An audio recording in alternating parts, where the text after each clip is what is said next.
Hello everyone, myself Divyanshi Agrawal. Future star में आप सभी लोगों का वेलकम है। आज हम लेकर आए हैं क्लास 12 के लिए चैप्टर नंबर 14 बायोमोलिक्यूल्स। तो बायोमोलिक्यूल्स क्या होते हैं, सबसे पहले हम लोग आज ये स्टडी करेंगे। बायोमोलिक्यूल्स क्या होते हैं? बायो मतलब होता है लाइफ, मॉलिक्यूल्स मतलब जो हमारे मॉलिक्यूल होते हैं, जो हमारे प्रोडक्ट होते हैं, कंपाउंड्स होते हैं तरीके से, है ना। तो बायोमोलिक्यूल्स का मतलब क्या होता है क्लास? जो कंपाउंड्स या जो सब्सटेंसेस हमें नेचर से ही मिलते हैं उनको हम कहते हैं biomolecule.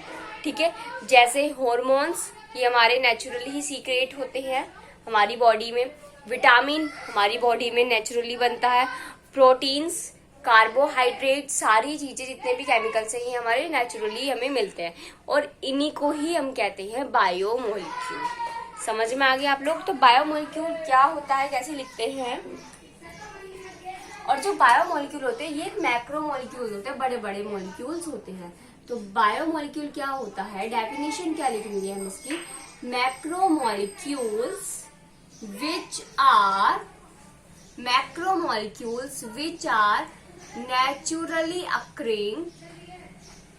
naturally occurring compounds are called as biomolecules. जो हमें नेचर से मिल रहे हैं उन्हें ही हम कह रहे हैं बायोमोलिक्यूल्स। और ये कैसे होते हैं? मैक्रोमोलिक्यूल्स होते हैं, मतलब साइज में बड़े होते हैं। जैसे कार्बोहाइड्रेट, जैसे होता है कार्बोहाइड्रेट, तो कार्बोहाइड्रेट एक बायोमोलिक्यूल है। और प्रोटीन एक बायोमोलिक्यूल होता है। विटामिन्स एक बायोमोलिक्यूल होता है। हॉर्मोन्स बायोमोलिक्यूल्स होते हैं। ओके, कार्बोहाइड्रेट के अंदर एग्जांपल है जैसे ग्लूकोज, कार्बोहाइड्रेट, ठीक है। और फ्रक्टोज, माल्टोज, ये सभी हमारे एग्जाम्पल है कार्बोहाइड्रेट के। ठीक है, जो हमारा ग्लूकोज है वो एक कार्बोहाइड्रेट है। फ्रक्टोज एक कार्बोहाइड्रेट होता है। सुक्रोज एक कार्बोहाइड्रेट, माल्टोज कार्बोहाइड्रेट होता है एक, है ना।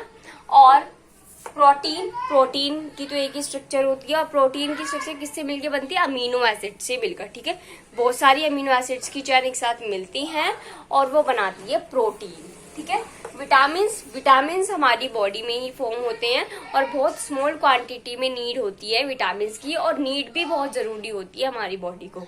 ठीक है, हॉर्मोन्स हमारी बॉडी में सीक्रेट होते हैं। क्लास 10th में आप लोगों ने चैप्टर पढ़ा ही होगा कंट्रोल एंड कोऑर्डिनेशन में, तो आप लोगों ने उसमें बहुत अच्छे से जान लिया होगा कि हॉर्मोन्स की क्या वैल्यू है हमारी बॉडी में। हमारी बॉडी के जितने भी फंक्शंस है वो सभी हॉर्मोन्स करते हैं। ओके क्लास, समझ में आ गया आपको कि बायोमोलिक्यूल जो है वो हमारे लिए, हमारी नेचर के लिए और हमारी पूरी जो और भी हमारे ऑर्गेनाइज में लिविंग ऑर्गेनाइज सभी के लिए कितना जरूरी है। हमें नेचर से ही मिल रहा है और बहुत ज्यादा जरूरी भी है, ये हमारे नेचर के लिए ही। ठीक है, तो बायोमोलिक्यूल समझ में आ गया। बायोमोलिक्यूल के अंदर हम बात करेंगे कार्बोहाइड्रेट की। ठीक है, सबसे पहले आप लोगों ने ये समझ लिया बायोमोलिक्यूल क्या होता है। अब हम जानते हैं कार्बोहाइड्रेट के बारे में। पहले आप लोग इसको नोट डाउन कीजिए। हो गया? चलो, अब हम जानते हैं कार्बोहाइड्रेट क्या होता है।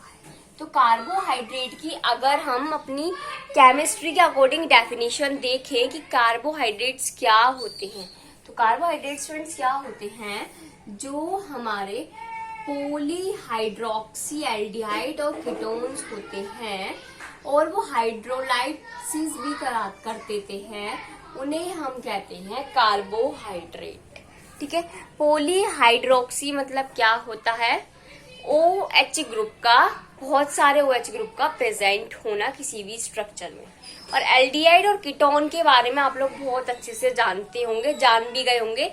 जिसने भी अगर मेरी एल्डिहाइड और कीटोन चैप्टर्स की वीडियो नहीं देखी होगी तो आप वहां जाके देख लेना और आपको समझ में आ जाएगा कि एल्डिहाइड और कीटोन क्या चीज है। ठीक है, तो अब वो जो एल्डिहाइड और कीटोन है उसकी स्ट्रक्चर में अगर बहुत सारे OH ग्रुप्स प्रेजेंट हैं तो वो फॉर्म करते हैं कार्बोहाइड्रेट का। ये हमारी डेफिनेशन हो गई किसके अकॉर्डिंग, हमारी केमिस्ट्री के अकॉर्डिंग। ठीक है, तो केमिस्ट्री के अकॉर्डिंग ही तो हमें पढ़ना है सब कुछ, क्योंकि हम केमिस्ट्री पढ़ रहे हैं और केमिस्ट्री के अकॉर्डिंग ही हमें देखना है कि भाई कार्बोहाइड्रेट है क्या। तो अब लिखते हैं कि कार्बोहाइड्रेट की डेफिनेशन क्या होती है, ये लिखते हैं हम। लिखिए, these are optically active polyhydroxy aldehydes or ketones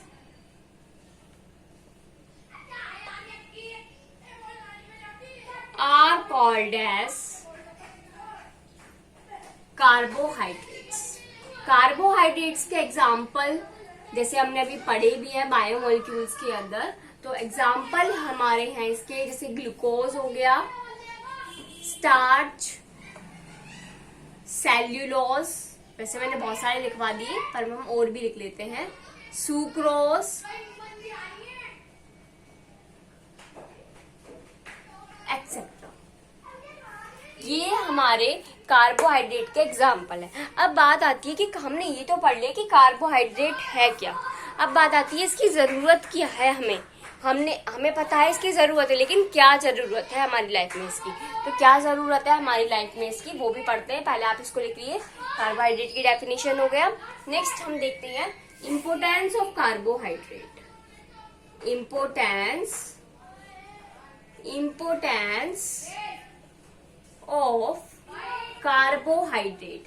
अब कार्बोहाइड्रेट जो है इसकी क्यों जरूरत है हमें, तो सबसे पहले क्यों जरूरत है कार्बोहाइड्रेट की, हम ह्यूमन बींग्स है और ह्यूमन बींग्स के अंदर ही सबसे पहले इसकी बात कर लेते हैं कार्बोहाइड्रेट की क्यों जरूरत है। तो जब हम डाइजेशन प्रोसेस के जरिए हमारा फूड बनता है ग्लूकोज, ठीक है, और हम रेस्पिरेशन के थ्रू ऑक्सीजन लेते हैं, तो वो ग्लूकोज और ऑक्सीजन दोनों मिलकर जब रिएक्शन करती हैं तो वो एक एनर्जी का फॉर्मेशन करती है, और उस एनर्जी से ही हम अपने दिन भर के सारे काम अच्छे से कंप्लीट कर पाते हैं, है ना। तो अब ग्लूकोज क्या है, एक कार्बोहाइड्रेट है ना, तो इसका मतलब क्या हो गया, जो कार्बोहाइड्रेट है वो क्या कर रहा है, वो हमें जो लिविंग सिस्टम है हमारा उसको एनर्जी प्रोवाइड करने का काम करता है, उसको एनर्जी बनाने में हेल्प करता है कार्बोहाइड्रेट। समझ में आ गई बात। और क्या होता है हमारे कार्बोहाइड्रेट्स में, आपने देखा होगा प्लांट्स और पढ़ा भी है, जो प्लांट्स है उनकी जो सेल वॉल है वो सेल्यूलोज की बनी होती है, और सेल्यूलोज क्या होता है, एक तरीके का कार्बोहाइड्रेट ही होता है, ठीक है। तो अब वो जो सेल्यूलोज है, सेल वॉल में जो सेल्यूलोज प्रेजेंट है वो क्या काम करता है, वो प्लांट जो है उसके पूरे पार्ट्स को, उसके सारे पार्ट्स को प्रोटेक्ट करने का काम करता है ना।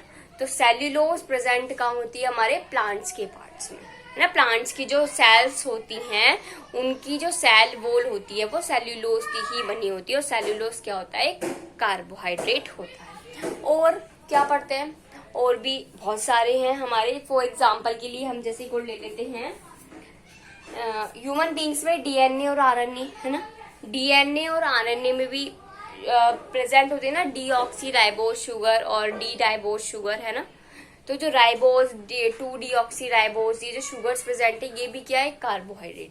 तो हमारे डीएनए और आरएनए में भी क्या प्रेजेंट है, कार्बोहाइड्रेट प्रेजेंट है। तो हमारे लिए इम्पोर्टेंट हो गया ना कार्बोहाइड्रेट, है ना। जो चीज मैंने आपको बताई वही चीज मैं यहाँ पे लिखने वाली हूँ, ठीक है। यस, नोट डाउन कीजिए। कैसे लिखेंगे, first point,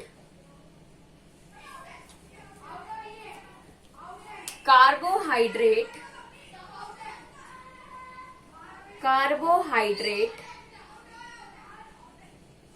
act as biofuel. जो कार्बोहाइड्रेट है ये बायोफ्यूल की तरह एक्ट करता है to provide energy,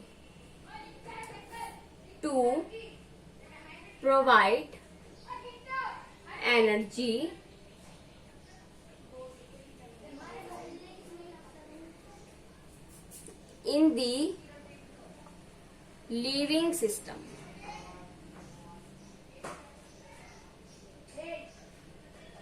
for example के लिए अगर हम देखें C6H12O6 प्लस ऑक्सीजन की जब हम रिएक्शन करवाएंगे तो ये हमारा बना देगा 6CO2 plus H2O plus ATP.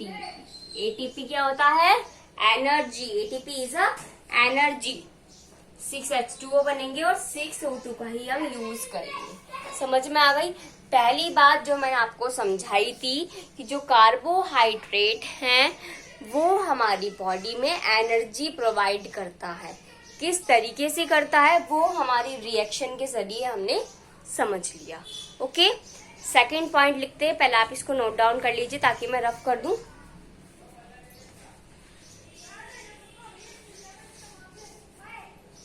हो गया? चलिए, नेक्स्ट बात आती है सेकंड इम्पोर्टेंस ऑफ कार्बोहाइड्रेट की. सेकंड इम्पोर्टेंस ऑफ कार्बोहाइड्रेट क्या होता है?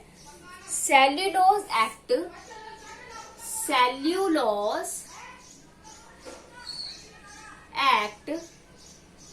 As structural material. Cellulose act as structural material in plants and bacteria. ठीक है, कुछ बैक्टीरियाज जो होते हैं उनकी सेल्स जो हैं उन सेल वॉल्स में भी सेल्यूलोज ही प्रेजेंट होता है. अब जो कार्बोहाइड्रेट होता है इसका हम स्टोरेज मटेरियल की तरह भी यूज करते हैं. ठीक है, are used as storage molecules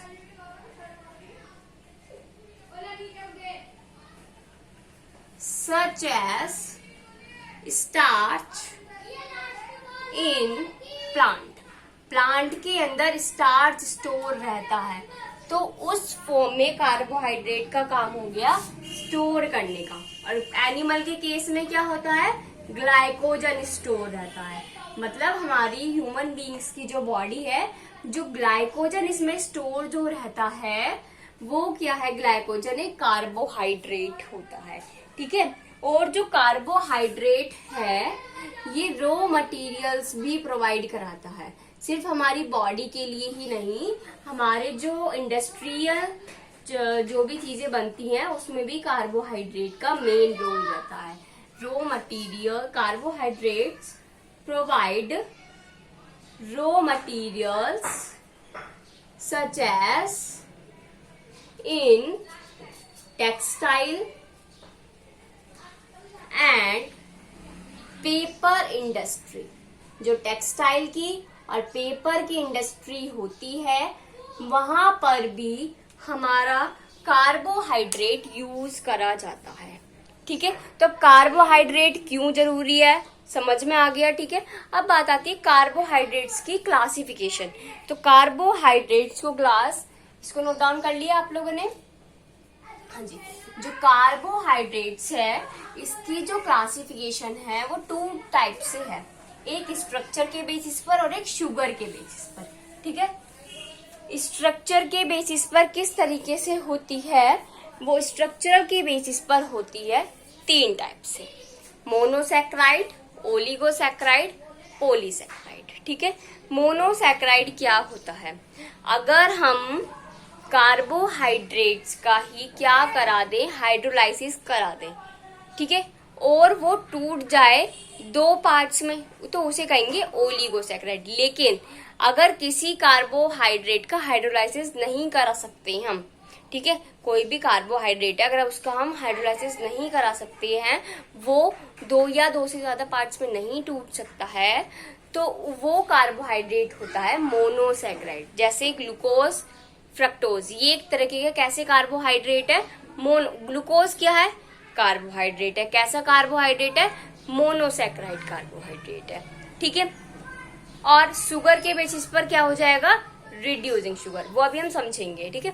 oligosaccharide में क्या है, हाइड्रोलाइसिस करने पे अगर वो दो हिस्सों में टूट रहा है, ग्लूकोज जो आपका कार्बोहाइड्रेट है, वो ग्लूकोज नहीं, जो आपका कार्बोहाइड्रेट है वो अगर दो हिस्सों में टूट रहा है, ठीक है, तो उसे कहेंगे ओलिगोसैकेराइड। एग्जाम्पल के लिए जैसे सुक्रोज क्या है, एक ओलिगोसैकेराइड होता है।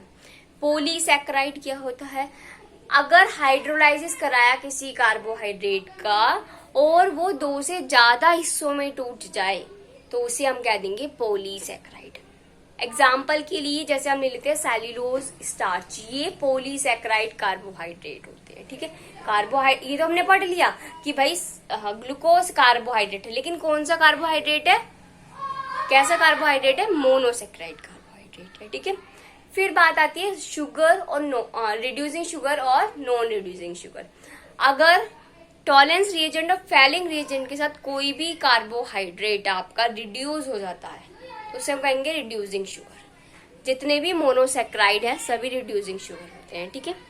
और दूसरी बात, नॉन रिड्यूसिंग शुगर क्या होते हैं, जो फैलिंग रिएजेंट और टॉलरेंस रिएजेंट्स के साथ रिड्यूस नहीं हो, ठीक है, उसे हम कहते हैं नॉन रिड्यूसिंग शुगर। जैसे हमारे जो पॉलीसैकेराइड्स हैं और जो हमारे ओलिगोसैकेराइड्स होते हैं वो हमारे क्या होते हैं, नॉन रिड्यूसिंग शुगर होते हैं। तो ये होता है classification of carbohydrates.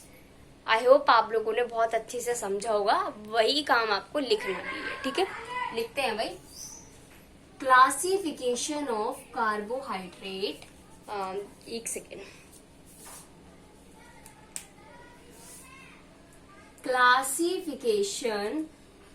classification of carbohydrate, classification of carbohydrate। पहला है आपका स्ट्रक्चर के बेसिस पर, बेसिस ऑफ स्ट्रक्चर, ओके। किसके बेसिस पे है फ्रेंड्स, स्ट्रक्चर के बेसिस पे, ठीक है। दूसरा है बेसिस ऑफ शुगर, शुगर के बेसिस पर। अब स्ट्रक्चर के बेसिस पर कौन सा होता है और शुगर के बेसिस पर कौन सा होता है, तो स्ट्रक्चर के बेसिस पर होते हैं मोनोसैकेराइड। मोनोसैकेराइड क्या होते हैं, जिनका हम हाइड्रोलाइसिस ना करें। It can not B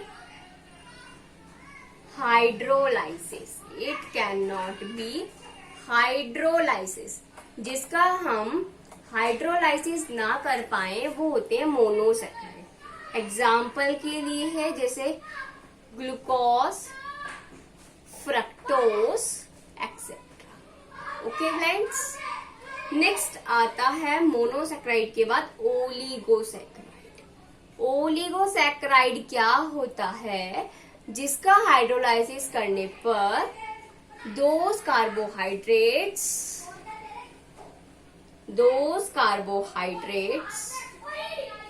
upon hydrolysis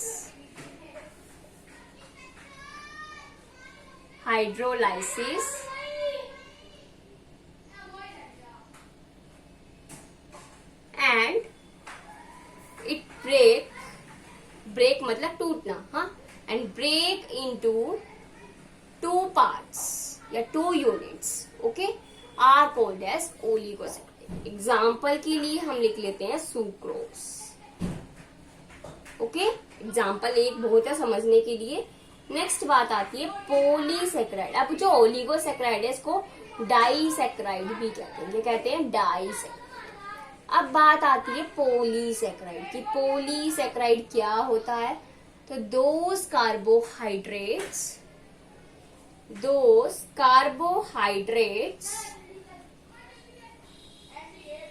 upon hydrolysis and break into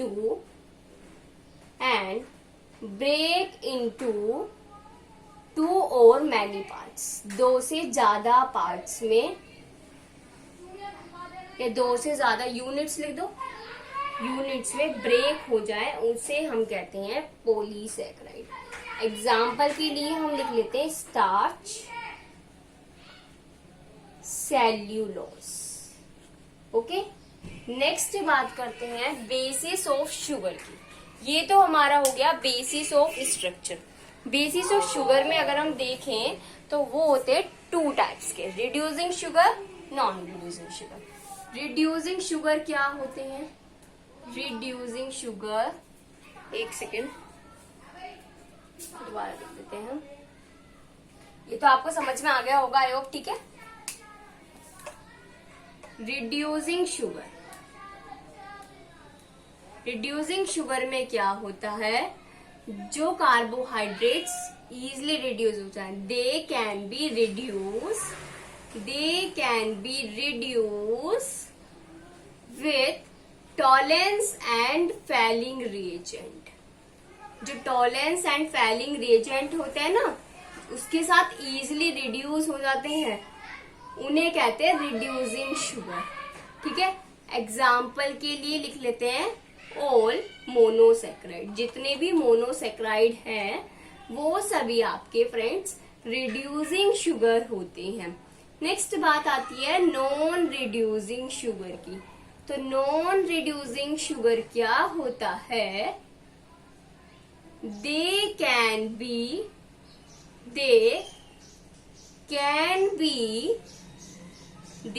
not be reduced.